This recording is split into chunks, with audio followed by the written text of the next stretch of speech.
amores, vamos para mais uma aulinha de história e vamos falar sobre o governo geral, ok? Coloca aí na página 41 do livro de vocês e vamos aprender sobre o governo geral, tá bom? Então acompanhe a leitura com tia Diene para a gente ver o que aconteceu nesse governo. Diante do fracasso das capitanias hereditárias, o rei de Portugal passou a instalar o governo geral.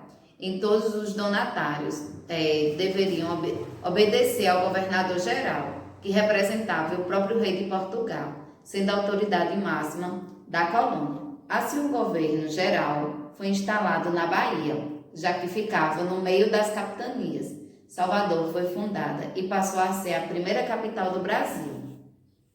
Juntamente com o governador geral, trabalhavam para o funcionamento da colônia o ouvidor-mor, responsável pela ordem e justiça, o procurador-mor, responsável pelo dinheiro, e o capitão-mor, responsável pela guarda e defesa dos territórios. Todos que viviam na colônia deveriam colaborar com o governador geral nos seus quatro principais objetivos: defender a colônia dos invasores franceses, combater os indígenas e sua resistência, manter o processo de ocupação, contribuir para a exploração das riquezas da colônia. Os três primeiros governadores gerais foram os mais importantes. O primeiro governador geral foi Tomé de Souza. Ele chegou à colônia com 130 soldados, 90 marinheiros e vários trabalhadores, como carpinteiros, pedreiros, farmacêuticos e médicos. Também vieram com ele 6 padres jesuítas, sob a direção do padre Manuel de Nóbrega, que deram início aos processos de catequese dos indígenas e da educação no Brasil. Além desses, Tomé de Souza trouxe 400 degredados, homens que haviam cometido algum crime e tinham de cumprir o desterro, ou seja, condenados a viver fora de Portugal. O governo de português, então, mandou para os viveres na colônia. Entre as principais realizações de Tomé de Souza estão a fundação de Salvador, o desenvolvimento da cultura da cana-de-açúcar e o início da criação de gado. Depois passamos para o segundo governador geral, que foi em 1553.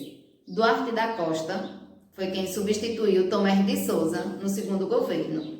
Ele trouxe para o Brasil Dom Álvaro, seu filho. Além dele, trouxe alguns jesuítas, entre eles o padre José de Anchieta, que fundou, junto com Manuel de Nóbrega, o Colégio de São Paulo de Piratininga. Começava a história da educação brasileira. Duarte da Costa perdeu o cargo de governador geral por 2 motivos. Primeiro, não fez um bom governo e segundo, seu filho criou sérios problemas na colônia. Passados os anos, existiu o terceiro governador geral, que foi em 1558 e veio Mendes Sá.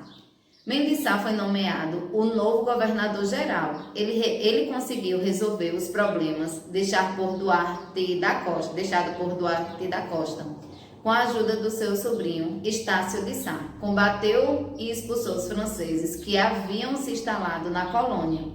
Após as lutas, foi fundada a cidade de São Sebastião, do Rio de Janeiro, atual Rio de Janeiro. Durante o seu governo, Portugal passou a enviar para a colônia muitos degradados. Assim, Portugal ficava livre dos seus criminosos. Também nessa época, intensificaram-se os combates aos indígenas. Muitos deles foram capturados e vendidos como escravos. Essas capturas eram realizadas por meio de expedições ao interior do Brasil, as entradas e bandeiras. A diferença entre essas expedições é que as entradas eram organizadas pelo governo português e, por esse motivo, respeitavam o Tratado de Tordesilhas. As bandeiras organizadas particulares não respeitavam o tratado. E foram os bandeirantes que encontrou todo o ouro existente no Brasil. E agora vocês vão responder as atividades aí do livro de vocês, da página 42 e 43, ok? Um beijo e até a próxima aula.